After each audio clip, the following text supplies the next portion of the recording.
Company மன்னிக்கணும், கரூர் முன்னாள் சட்டமன்ற உறுப்பினர் மாண்புமிகு சங்கி அமைச்சர் மன்னிக்கணும், மாண்புமிகு எரிசக்தித்துறை அமைச்சர் அவர்கள் பேசணும். மாண்புமிகு பாத்ரூம்ல 3 மணி நேரம் உட்கார்ந்து இந்த எதிர்க்கட்சி தலைவர் நான் சொன்ன தமிழ்நாடு சட்டப்பேரவையில நாளுக்கு நாள் அனல் பறந்துகிட்டே இருக்கு. இன்னைக்கும் தாவேகா திமுக இடையில கடுமையான வாக்குவாதங்கள் நடந்திருக்கு. குறிப்பா சொல்லணும் அப்படின்னா, முதலமைச்சர் திமுக பத்தி நாங்க 3 முக்கியமான ஃபைல்ஸ் வச்சிருக்கோம் அப்படின்னு சொன்னார்ல, அதுல தொடங்கி எம்எல்ஏக்களுக்கு கார் கொடுக்கணுமா கொடுக்க கூடாது அப்படிங்கிற வாதம் நடந்துச்சு. அது மட்டும் இல்ல, முன்னாள் முதல்வர் கருணாநிதி அவருடைய மஞ்சள் துண்டு வரைக்கும் இன்னைக்கு சட்டப்பேரவையில அனல் பறக்க விவாதம் நடந்திருக்கு.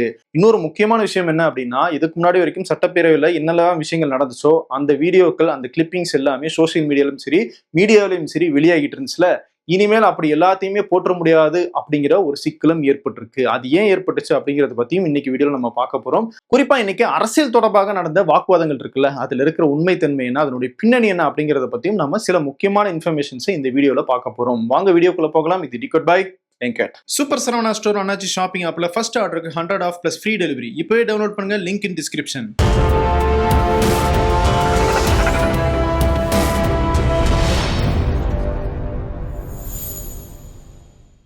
முதல்ல சோசியல் மீடியாவிலையும் மீடியாக்கள்லையும் இந்த சட்டப்பேரவையில் நடக்கிற எல்லா விஷயங்களையும் போடுறதுக்கு ஒரு சிக்கல் ஏற்பட்டிருக்கு அப்படின்னு சொன்னால, அந்த விஷயத்துல இருந்து ஆரம்பிக்கலாம். இன்னைக்கு எதிர்க்கட்சி தலைவர் உதயநிதி ஸ்டாலின் முதல்ல எந்திரிச்சு பேசும்போது என்ன சொன்னார்னா, சபாநாயகர் நீங்க நடுநிலையா செயல்படுறீங்க, எங்களுக்கும் வாய்ப்பு தரீங்க, ஆளுங்கட்சிக்கும் வாய்ப்பு தரீங்க.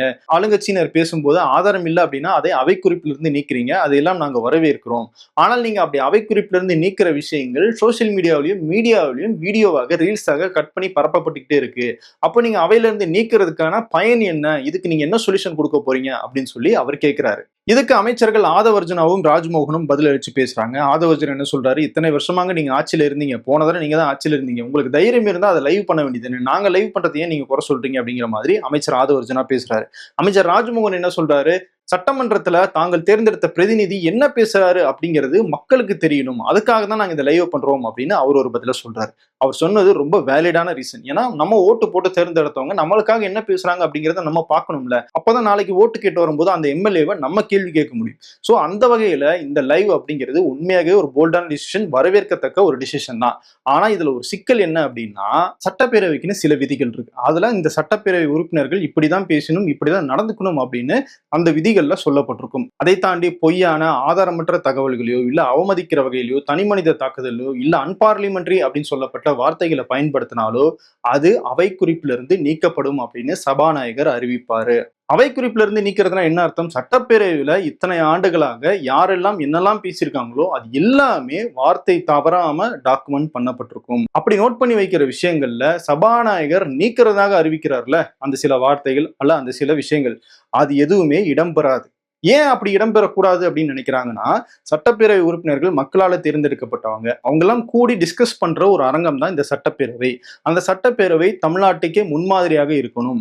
அப்போ அந்த சட்டப்பேரவையில தவறான விஷயங்கள் பேசப்படும் போது அது மக்களுக்கு கொண்டு போய் சேர்க்கப்பட்டுச்சு, இல்ல எதிர்காலத்துல வர அரசியல்வாதிகள் அதை பார்த்தாங்க அப்படின்னா அது ஒரு தவறான முன்னுதாரணமாக அமைஞ்சிரும். அதனாலதான் தப்பான விஷயங்களை பேசக்கூடாது அப்படின்னு சொல்லி அவை குறிப்புல இருந்து சபாநாயகர் அந்த விதிகளுக்கு உட்பட்டு நீக்கிறார். அவை குறிப்புல இருந்து நீக்கிறது அப்படிங்கிறது ரொம்பவே முக்கியமான சென்சிட்டிவான விஷயமும் கூட.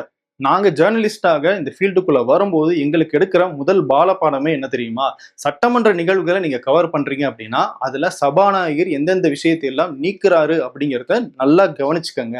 அந்த விஷயங்கள் எதுவுமே பிரிண்ட்ல வரக்கூடாது, இல்ல மற்ற பிளாட்ஃபார்ம்ஸ்ல நம்ம பேசக்கூடாது, அந்த வார்த்தைகளை பயன்படுத்தக்கூடாது அப்படின்னு தான் எங்களுக்கு முதல் ட்ரைனிங்கே கொடுப்பாங்க. அந்த அளவுக்கு சட்டப்பேரவையில ஒரு விஷயத்தை நீக்கிட்டாங்கன்னா வெளியே பேசக்கூடாது அப்படிங்கிறது ஸ்ட்ரிக்டான ஒரு ரூல். ஆனா இப்ப என்ன ஆயிடுதுன்னா, இது டிஜிட்டல் யுகமாக இருக்கு. நியூஸ் பேப்பர் காலத்துல முன்னாடி சட்டப்பேரவை நடக்கும், அது அடுத்த நாள் காலையில நியூஸா வரும். அதுக்குள்ள சபாநாயகர் பேசினது என்ன, அவர் நீக்கினது என்ன அப்படிங்கிறது எல்லாம் பார்த்து அதுக்கேற்ற மாதிரி பத்திரிகையாளர்கள் அடுத்த நாள் நியூஸ் கொடுப்பாங்க. ஆனா இப்போ நடக்கிறது டிஜிட்டல் யுகம் அப்படிங்கிறதுனால உடனுக்குடனாக அங்க இருக்கிற வீடியோ எல்லாம் கட் பண்ணி சோசியல் மீடியால வந்துருது.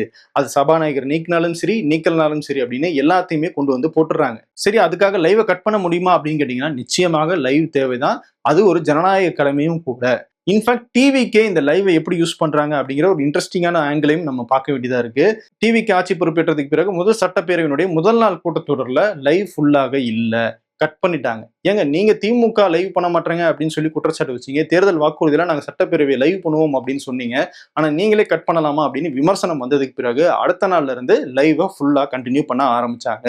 இப்போ அப்படி லைவை கண்டினியூ பண்றதுனால என்ன ஆகும்னா, தாவேக அரசாங்கத்தின் மேல எதிர்க்கட்சிகள் வைக்கிற குற்றச்சாட்டுகள் அது உண்மையோ பொய்யோ அதுவும் வெளியே போய் சேரும் அப்படிங்கிற ஒரு டிராபேக் டிவிகேவுக்கு ஏற்படும். இந்த டிராபேக் எதிர்க்கட்சியினருக்கும் ஏற்படும். அப்போ டிவிகே அதை எப்படி எஃபெக்டிவா ஹேண்டில் பண்ணலாம்னு யோசிக்கிறாங்கன்னா, இந்த லைவ்ல இருக்கிற இன்னொரு ஆங்கிளை பாக்குறாங்க. நம்ம பேச வேண்டியதை பேசிடுவோம், அது சபாநாயகர் நீக்கினா என்ன நீக்கலாம் என்ன அப்படிங்கிறது தான் தாவேகவனுடைய ஆங்கிள். ஸோ இங்க ஃபைனல் மெசேஜ் என்ன, டிவிக்கு உருவாக்குற அந்த நெரேட்டிவ் அப்படிங்கிறது வெளியே போய் சேரணும் அப்படிங்கிறதா. அது எஃபெக்டிவாக இவ்வளவு நாள் இந்த லைவ் மூலமாக நடந்துட்டு இருந்துச்சு. இப்போ அப்படி நடக்கக்கூடாது, அது எப்படி நீங்க அனுமதிப்பீங்க? சபாநாயகர் நீக்கினதுக்கு பிறகும் அது வெளியே போகுது அப்படின்னா சபாநாயகரனுடைய அதிகாரம் இந்த இடத்துல கேள்விக்குறியாக்கப்படுது அப்படின்னு எதிர்க்கட்சி தலைவர் உதயநிதி ஸ்டாலின் கேட்கிறாரு.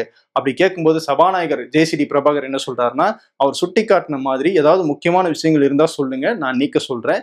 அது போக எதிர்காலத்துல இந்த மாதிரி நான் நீக்கப்பட்ட வீடியோக்கள் ஏதாவது வெளியே போகுது அப்படின்னா அதை என்னுடைய அதிகாரத்துக்கு உட்பட்டு நான் நீக்கிற அந்த முடிவை எடுப்பேன் அப்படின்னு சொல்லி சபாநாயகர் ஜேசிடி பிரபாகர் சொல்லியிருக்காரு. அதனாலதான் சொன்னேன், முன்ன மாதிரி அவையில பேசப்படுற எல்லா விஷயங்களுமே நம்மளுடைய வீடியோக்குள்ள கொண்டு வரது இனிமேல் சிக்கல் ஏற்படும் அப்படின்னு. சரி, தாவேக்கா அப்படி லைவை யூஸ் பண்றது அப்படிங்கிறது சரியா அப்படின்னு கேட்டீங்கன்னா தப்பு தான். ஆனா இன்னொரு ஆங்கிள் அதை ஜஸ்டிஃபை பண்றதுக்கான வாய்ப்பு என்ன அவங்களுக்கு கிடைக்குது அப்படின்னா, திமுக அரசாங்கமோ இல்ல இதுக்கு முன்னாடி இருந்த அரசாங்கங்களோ முழுமையாக லைவ் பண்ணல. அவங்க என்ன பண்ணுவாங்க அப்படின்னா, எதிர்க்கட்சிகள் ஏதாவது விமர்சனம் பண்றாங்க அப்படின்னா டக்குன்னு லைவை கட் பண்ணிடுவாங்க. அப்படி போன ஆட்சியில எடப்பாடி பழனிசாமி குற்றச்சாட்டை வச்சு பேசும்போது நிறைய நேரங்கள்ல லைவ் கட் பண்ணப்பட்டிருக்கு.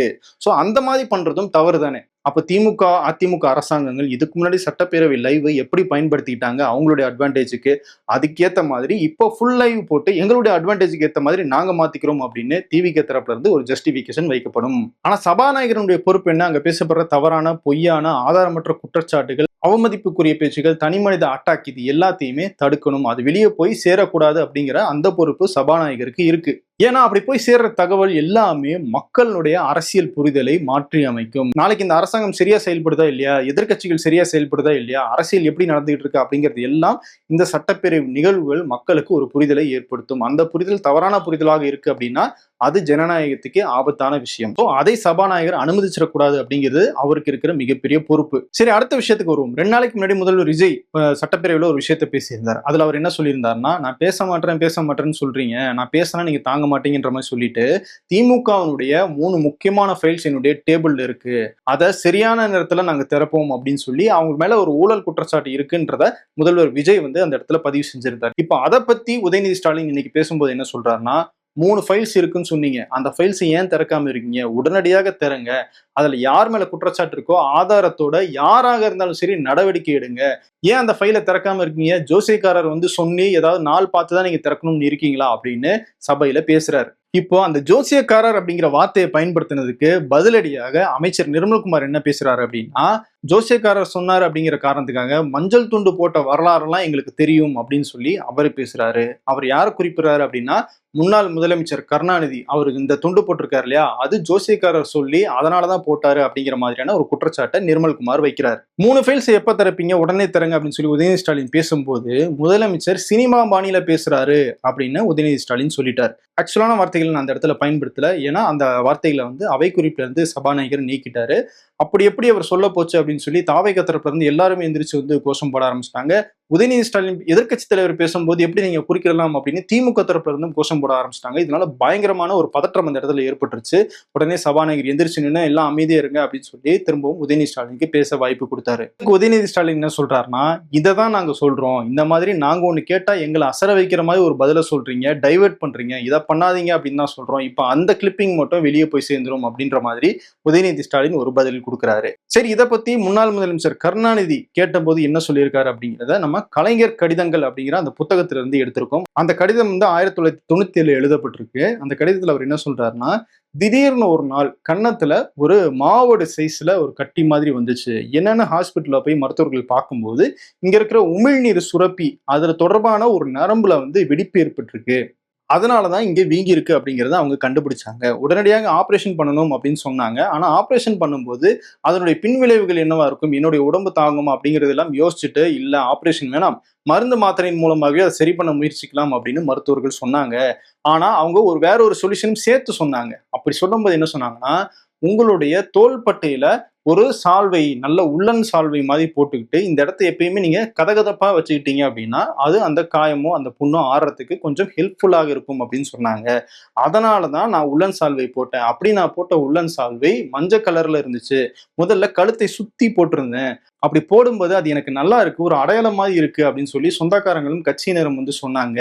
சரி, ஏன் நம்ம அதை அடையாளமா மாத்திக்க கூடாது அப்படின்னு சொல்லிட்டு தான் நான் இந்த மஞ்சள் துண்டையே போட ஆரம்பிச்சேன் அப்படின்னு அவர் ஒரு விளக்கத்தை கொடுத்திருக்காரு. இன்னொரு விளக்கமும் வெளியிருந்து சொல்லப்படும். அது யார் தரப்பு அப்படின்னா பாமக தரப்பு இருந்து சொல்லுவாங்க. வன்னியர் சமூக மக்களை மிகவும் பிற்படுத்தப்பட்டவர்கள் அப்படிங்கிற அந்த பிரிவுல கொண்டு வந்ததுக்காக முன்னாள் முதலமைச்சர் கருணாநிதிக்கு டாக்டர் ராமதாஸ் இருக்கார்ல, அவர் தான் முதல்ல மஞ்சள் துண்டு போட்டாரு. அந்த மஞ்சள் அப்படிங்கிறது பாமகவினுடைய அந்த கொடி நிறம், அதை ஒற்றி அவர் வந்து போட்டாரு. அந்த துண்டு நல்லா இருந்துச்சு, அது ஒரு அடையாளமாக இருந்துச்சு அப்படின்னு சொல்லி பின்னால கருணாநிதி அதை ஃபாலோ பண்ணிக்கிட்டாரு அப்படிங்கிற ஒரு கருத்தை பாமக தரப்புல இருந்தும் வைப்பாங்க. சோ இந்த 2 விஷயங்கள் இருக்கு. மூணாவதா தான் இப்போ அமைச்சர் நிர்மல்குமார் சொன்ன அந்த ஜோசியத்தால தான் அவர் பின்பற்றாரு, மூட நம்பிக்கையை பின்பற்றி தான் அந்த மஞ்சள் துண்டு போட்டாரு அப்படிங்கிற குற்றச்சாட்டு. சரி, அமைச்சர் சொல்ற மாதிரி அவர் ஜோசியக்காரனுடைய பேச்சு கேட்டுதான் போட்டாரா அப்படிங்கிறதுக்கு நம்ம கிட்ட எந்த விதமான ஆதாரமும் இல்லை. இப்ப எதிர்க்கட்சி தலைவர் உதயநிதி ஸ்டாலின் வந்து ஜோசியக்காரர் அப்படிங்கிற வார்த்தையை பயன்படுத்துறாரு அப்படின்னா அதுக்கு பின்னாடி ஒரு காரணம் இருக்கு. என்ன காரணம்?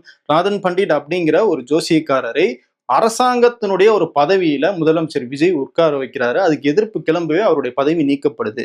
சோ அதை காரணமாக சொல்லி ஜோசியக்காரர் அப்படின்னு அந்த இடத்துல குறிப்பிட்டு பேசுறாங்க. ஆனா கருணாநிதி ஜோசியக்காரனுடைய பேச்சை கேட்டுதான் அப்படி பண்ணாரு அப்படிங்கிறதுக்கு எந்த விதமான ஆதாரங்களோ எந்த விதமான சம்பவங்களுமே இல்லை. சரி, ஒரு லாஜிக்கல் கொஸ்டினாகவே அவர் ஜோசியத்துக்காக தான் அந்த மஞ்சள் துண்டை போட்டிருக்காரு அப்படின்னே வச்சுக்கோமே. அந்த மஞ்சள் துண்டா அவர் 1994 to 97 அந்த காலகட்டத்துல தான் அந்த மஞ்சள் துண்டை போட ஆரம்பிக்கிறாரு. அப்படி போட்டதுக்கு பிறகு உண்மையாகவே அவர் ஜோசியக்காரனுடைய பேச்சை கேட்டு போட்டிருந்தாருன்னா அவருடைய வாழ்க்கை ரொம்ப பீக்குக்கு போயிருக்கணும். ஆனா அவருடைய வாழ்க்கையில அதுக்கு பிறகுதான் பல சோதனைகளை அவர் சந்திச்சாரு. அரெஸ்ட் ஆனது அதுக்கு பிறகுதான், அவருடைய மகள் கனிமொழி கைது செய்யப்பட்டது அதுக்கு பிறகுதான், நிறைய வழக்குகள் வந்தது அதுக்கு பிறகுதான். இலங்கை தமிழர் பிரச்சனை அவருடைய ஆட்சிக்கே மிகப்பெரிய ஆபத்தாக அமைஞ்சது இந்த மஞ்சள் துண்டு போட்டதுக்கு பிறகுதான். கடைசி வரைக்கும் அவரு முதலமைச்சர் பதவியில இல்லாத போதுதான் உயிரிழந்தாரு. இப்படின்னு ஏகப்பட்ட சரிவுகள் அவருக்கு ஏற்பட்டது இந்த மஞ்சள் துண்டு போட்டதுக்கு பிறகுதான். அப்படி மஞ்சள் துண்டு போட்டாலும் இவ்வளவு பெரிய சரிவு வந்துருச்சு அப்படின்னா உண்மையாகவே ஜோசியத்தை நம்பிய ஒருத்தர் என்ன பண்ணிருப்பாரு, அந்த மஞ்சள் துண்டை எடுத்திருப்பாரு. ஆனா அவர் கடைசி வரைக்கும் எடுக்கல. சோ லாஜிக்கலா திங்க் பண்ணி பார்க்கும் போதும் இதுக்காக தான் இது போட்டிருப்பாரு அப்படிங்கிறத நம்மளால நிரூபிக்க முடியல. சரி, இதை நான் சொல்றதன் மூலமாக நிறைய பேர் என்ன நினைச்சுப்பாங்க, இவர் திமுகவுக்காக ஆதரவாக செயல்படுறாரு அப்படின்னு திரும்பவும் கமெண்ட்ஸ்ல வந்து சொல்லுவாங்க. நான் திமுக அப்படின்னு சொன்னாங்கன்னா கருணாநிதி அப்படிங்கிற பெயரை தாவேக எம்எல்ஏ பயன்படுத்துறாரு அப்படிங்கிற காரணத்துக்காக முதல்வர் விஜய் முந்தானத்து தான் மன்னிப்பு கேட்டாரு. அப்ப அவரையும் திமுக ஆதரவாளர் நம்ம சொல்லிட முடியுமா? நான் வரலாற்றுல என்ன ஆதாரம் இருக்கு, என்ன லாஜிக் இருக்கு அப்படிங்கறத தான் உங்க முன்னாடி வைக்கிறேன். அந்த ஆதாரத்துல உங்களுக்கு முரண்பாடு இருக்கு, இல்ல அது தப்பான ஆதாரம் அப்படின்னு நீங்க சொன்னீங்க அப்படின்னா அதுக்கு சரியான பதிலை கொடுக்க வேண்டிய கடமை எனக்கு இருக்கு. ஆனா நான் ஆதாரம் கொடுக்குறேன் அப்படிங்கிறதையே ஒரு காரணமாக வச்சு என்னை ஒரு அடையாளத்துக்குள்ள கொண்டு போனா அது நியாயம் இல்லாத விஷயமா இருக்கு. இன்னொன்னு, தாவேக்கா தான் இப்ப ஆட்சி பொறுப்புல இருக்காங்க. மக்களுக்கு பதில் சொல்ல வேண்டிய கடமை அப்படிங்கிறது தாவேக்காவுக்கு ரொம்பவே அதிகமாக இருக்கு. ஒரு நல்ல மீடியாவை எப்படி தெரியுமா சொல்லுவாங்க, எதிர்க்கட்சி அப்படின்னு தான் சொல்லுவாங்க. எந்த அரசாங்கம் வந்தாலும் அதுக்கு எதிராக அவங்களுடைய தவறுகளை சுட்டிக்காட்டி தான் கேள்வி கேட்கணும் அப்படிங்கிறது ஊடகத்தினுடைய முக்கியமான பணி. சோ அந்த அடிப்படையிலும் தாவேக்காவை நம்ம இன்னும் அதிகமாக கேள்வி கேட்கிறோம். அப்படி நம்ம கேட்கும்போது நம்மள எதிர்கட்சியோட நிக்க வச்சு பாக்குறது அப்படிங்கிறது ஒரு சரியான பார்வையா கிடையாது. இது ஜனநாயகத்துக்கும் எதிரான ஒரு பார்வை தான். சரி, ஓகே, அடுத்த விஷயத்துக்கு வருவோம். சட்டமன்ற உறுப்பினர்கள் எல்லாருக்குமே கார் கொடுக்கப்படும் அப்படின்னு முதலமைச்சர் விஜய் சொன்னாரு. கார் மட்டும் கிடையாது, பெட்ரோல் டீசலுக்கான அந்த மானிய தொகை ஒண்ணு கொடுப்போம், அவங்களுடைய உதவியாளர்கள் அப்படின்னு ஒருத்தரை நியமிச்சுக்கிறதுக்கும் அவங்களுக்கு ஒரு சம்பளமும் கொடுப்போம் அப்படின்னு சொல்லி முதலமைச்சர் விஜய் சொல்லியிருந்தாரு. இதுக்கு எதிர்ப்பு தெரிவிச்சு திமுக இன்னைக்கு சட்டசபையில பேசினாங்க. உதயநிதி ஸ்டாலின் என்ன சொன்னாருன்னா, கடந்த ஆட்சியில கடன் வச்சுட்டு போயிட்டாங்க அப்படிங்கிற காரணத்தை சொல்லிக்கிட்டே இருக்கீங்க, அதையும் சொல்றீங்க, கார் கொடுக்குறோம் அப்படின்னு சொல்றீங்க, இதனால அரசாங்கத்துக்கு தேவையில்லாத நிதிச்சுமை ஏற்படும், அதனால எங்களுடைய எம்எல்ஏக்கு, அதாவது திமுகவுடைய 59 எம்எல்ஏக்களுக்கும் கார் வேணாம் அப்படின்னு எங்களுடைய கட்சி தலைவர் முடிவெடுத்திருக்காரு, அதை நான் இந்த இடத்துல அறிவிக்கிறேன். அதே மாதிரி மற்ற எம்எல்ஏக்களுக்கும் நீங்க கார் கொடுக்குறீங்க அப்படின்னா அவங்களுடைய சொத்து பின்னணி என்ன, அவங்ககிட்ட கார் இருக்கா இல்லையா அப்படிங்கிறதெல்லாம் பார்த்துட்டு தகுதியானவங்களுக்கு மட்டும் கொடுங்க அப்படின்னு சொல்லி உதயநிதி ஸ்டாலின் அந்த இடத்துல சொல்றாரு. அதுக்கு அமைச்சர் ஆதவர்ஜனா என்ன சொல்றாருன்னா, எதிர்க்கட்சி தலைவர் உதயநிதி ஸ்டாலின் கிட்ட கூட தான் 2-3 வீடு இருக்கு, ஆனா அவரு எதிர்க்கட்சி தலைவருக்கு ஒதுக்கப்படுற அந்த வீடு வேணும் அப்படின்னு சொல்லி என்கிட்ட தான் லெட்டர் கொடுத்து வாங்கினாரு, அவரை மட்டும் இதை செய்யலாம், ஆனா எம்எல்ஏக்களுக்கு கார் கொடுக்க கூடாதா அப்படின்னு அவர் கேட்டாரு. அது மட்டும் இல்ல, மக்கள் எப்பயுமே என்ன சொல்றாங்க, எம்எல்ஏக்கள் எங்களை வந்து பாக்குறதே கிடையாது, ஓட்டு கேட்டு வராங்களே தவிர ஓட்டு வாங்கினதுக்கு அப்புறம் மறந்துட்டு போயிடுறாங்கன்னு சொல்றாங்க, அந்த நிலைமையை மாத்தணும் அப்படிங்கிறதுக்காக தான் எல்லாருக்குமே நாங்க கார் கொடுக்குறோம், பொருளாதார வசதி இல்லாத நிறைய எம்எல்ஏக்கள் இருக்காங்க, அவங்களுக்கெல்லாம் இந்த கார் வந்து ரொம்பவே உதவியாக இருக்கும். இப்ப எங்க கிட்ட எல்லாம் கார் இருக்கு, நிறைய பேர் வந்து கார் வச்சிருக்கிற வசதி இருக்கு, அவங்கெல்லாம் வந்து நாங்க கார் கேட்க போறது கிடையாது, அந்த வசதி இல்லாதவங்களுக்கு தான் நாங்க இதை கொடுக்க போறோம், அதையே நீங்க எதிர்க்கிறீங்க அப்படின்னு சொல்லி ஆதவர்ஜுனா கேட்கிறாரு. இடையில தேர்தல் பிரமாண பத்திரத்தை பத்தியும் ஆதவர்ஜுனா குறிப்பிட்டு பேசுறாரு. அதுல வந்து யார் அவர் சொல்றாரு அப்படின்னா, முன்னாள் முதலமைச்சர் மு.க. ஸ்டாலின் அவர் தன்னுடைய தேர்தல் பிரமாண பத்திரத்துல கார் இல்ல அப்படின்னு சொல்லியிருந்தாரு, வீடு இல்ல அப்படின்னு சொல்லியிருந்தாரு. நீங்க சொல்லலாம் கார் இல்ல வீடு இல்லன்னு, ஆனா உண்மை என்ன அப்படிங்கிறது எங்களுக்கு தெரியும் அப்படின்னு அதை குறிப்பிட்டு பேசியிருந்தாரு. இதுக்கு முன்னாள் அமைச்சர் கே.என். நேரு அவர் எந்திரிச்சு பதில் சொல்லும்போது என்ன சொல்றாரு அப்படின்னா, நாங்க பிரமாண பத்திரத்துல கொடுத்த தகவல் தப்பு அப்படின்னா கேஸ் போடுங்களேன், ஏன் கேஸ் போட மாட்டீங்க அப்படின்னு சொல்லி கொஞ்சம் கோபமாக பேசுறாரு. அது மட்டும் இல்ல, எதிர்க்கட்சி தலைவருக்கு வீடு கொடுக்கிறது அப்படிங்கிறது அரசாங்கத்தினுடைய ஒரு புரோட்டோகால், அவரும் அமைச்சருக்கு நிகரானவர் அப்படிங்கிறதுனாலதான் அரசாங்கம் அவருக்கு வீடு கொடுக்குது. இவ்வளவு பேசுறாரு அமைச்சர் ஆதவர்ஜுனா. அவர் சொந்த வீட்டிலே இருந்தாலும் அந்த வீட்டுக்கு அரசாங்கம் ஒரு வாடகையை கொடுக்குது, அதை வேணாம்னு சொல்லிடுவாரா அப்படின்னு சொல்லி கே.என். நேரு கேட்கிறாரு. சரி, இப்படி மாறி மாறி இன்னைக்கு கார் கொடுக்கிற விஷயத்துல விவாதம் நடந்துச்சு. நீங்க சொல்லுங்க, எல்லா எம்எல்ஏக்களுக்கும் கார் கொடுக்கணுமா, இல்ல தேவையானவங்களுக்கு மட்டும் கார் கொடுக்கணுமா, இல்ல மானியமாக ஒரு தொகையை மட்டும் கொடுக்கணுமா அப்படிங்கிற உங்களுடைய கருத்து என்ன அப்படிங்கிறத கமெண்ட்ஸ்ல சொல்லுங்க. அடுத்த விஷயம், முன்னாள் மின்துறை அமைச்சருக்கும் இந்நாள் மின்துறை அமைச்சருக்கும் இடையிலான வாக்குவாதம் தான். முன்னாள் அமைச்சர் செந்தில் பாலாஜி வந்து என்ன கேட்டார் அப்படின்னா, நாங்க கடன் வச்சுட்டோம் அப்படின்னு சொல்றீங்க, நீங்க கடனே வாங்காம இந்த மின்துறையை நடத்திடுவீங்களா அப்படின்னு சொல்லி அவர் கேள்வி எழுப்புறாரு. அதுக்கு இந்நாள் அமைச்சர் நிர்மல்குமார் என்ன சொல்றாரு அப்படின்னா, இது ஒரு தனி வாரியம் மாதிரியான ஒரு துறை, ஒரு குறிப்பிட்ட அளவு மட்டும்தான் அரசாங்கம் அதுக்கு நிதி கொடுக்கும், மீதி நாங்க கடன் வாங்கி தான் இதை நடத்த வேண்டிய சிச்சுவேஷன், ஆனா அப்படி நாங்க கடன் வாங்கினாலும் சரியான வகையில அதை நாங்க செயல்படுத்துவோம் அப்படின்னு நிர்மல்குமார் பேசுறாரு. அது மட்டும் இல்ல, மின்தடை அப்படின்னு அந்த பேச்சு வரும்போது நிறைய ஆட்கள் பற்றாக்குறை இருக்கு, நாங்க தான் இப்ப வேலைக்கு எடுத்துட்டு இருக்கோம். போக்குவரத்து துறை அமைச்சராக இருக்கும்போது நிறைய பேரை வேலைக்கு எடுக்கிறதுல ஆர்வம் காட்டிய செந்தில் பாலாஜி, அதாவது செந்தில் பாலாஜினுடைய அந்த போக்குவரத்து துறையில காசு வாங்கிட்டு வேலை கொடுத்தாரு அப்படிங்கிற அந்த வழக்கை சுட்டி காட்டி நிர்மல்குமார் பேசுறாரு. அப்படி ஆர்வமாக இருந்தார் தான் செந்தில் பாலாஜி, ஆனா மின்துறைன்னு வரும்போது அவர் வேலைக்கு ஆட்கள் எடுக்கல அப்படின்னு சொல்லும்போது ரெண்டு தரப்புல இருந்தும் மாறி மாறி வந்து கோஷங்கள் எழுப்பப்பட்டுச்சு, தவறாக பேசுறாங்க அப்படின்னு சொல்லி. இதுல குறிப்பா அமைச்சர் நிர்மல்குமார் கரூர் கம்பெனி அப்படின்னு சொல்லிட்டு தெரியாம சொல்லிட்டேன் அப்படிங்கிற மாதிரி ஒரு வார்த்தையை பயன்படுத்தினாரு. அதுக்கு பதிலடியாக எதிர்க்கட்சி தலைவர் உதயநிதி ஸ்டாலின் என்ன சொன்னார் அப்படின்னா, சங்கிய அமைச்சர் அப்படிங்கிற ஒரு வார்த்தையை பயன்படுத்தினார். அதாவது அமைச்சர் நிர்மல்குமார் வந்து முன்னாடி பிஜேபியில RSS எல்லாம் இருந்தாரு அப்படிங்கிற அந்த அடிப்படையில அவர் சங்கிய அமைச்சர்னு சொல்லும்போது, அமைச்சர் நிர்மல்குமார் என்ன சொல்றாரு, பாத்ரூம்ல 3 மணி நேரம் இருந்தவர் அப்படின்னு சொல்லி உதயநிதி ஸ்டாலினை பத்தி பேசுறாரு. அதாவது சமீபத்துல உதயநிதி ஸ்டாலினை அரெஸ்ட் பண்ணாங்க இல்லையா, அப்போ போலீஸ் போகும்போது அவர் குளிச்சிட்டு இருக்காரு அப்படின்னு திமுக தரப்ப சொன்னாங்க. அதை தான் வந்து இந்த இடத்துல நிர்மல்குமார் சுட்டி காட்டி பேசினாரு. அந்த விவாதம் வந்து திமுக தரப்புலையும் சரி, தாவேக தரப்புலையும் சரி, அவங்க பேசின விஷயங்கள் ரசிக்கத்தக்கதாக இல்லை அப்படிங்கிறது தான் நம்மளுடைய கருத்து. ஸோ இன்னைக்கு சட்டமன்ற நிகழ்வுகளை பத்தி உங்களுக்கு தெளிவாகவே எக்ஸ்பிளைன் பண்ணியிருப்பேன் அப்படின்னு நான் நினைக்கிறேன். அடுத்தடுத்து என்ன மாதிரியான கண்டென்ட்ஸை நம்மளுடைய வீடியோக்குள்ள பண்ணலாம் அப்படிங்கிறதையும் கமெண்ட்ஸில் சொல்லுங்க. நம்மளுடைய டிகோட் பை வெங்கட் சேனலுக்கு சப்ஸ்கிரைப் பண்ணுங்க, லைக் பண்ணிட்டு ஹைப் பட்டனை கிளிக் பண்ணுங்க. அப்பதான் நிறைய பேருக்கு இந்த வீடியோ யூடியூப் அல்காரிதம் மூலமாகவே போய் சேரும். மீண்டும் அடுத்த வீடியோல சந்திப்போம். நன்றி. Super Saravana store Annachi shopping ஆப்ல ஃபர்ஸ்ட் ஆர்டருக்கு 100 ஆஃப் பிளஸ் ஃப்ரீ டெலிவரி இப்பவே டவுன்லோட் பண்ணுங்க. Link in description.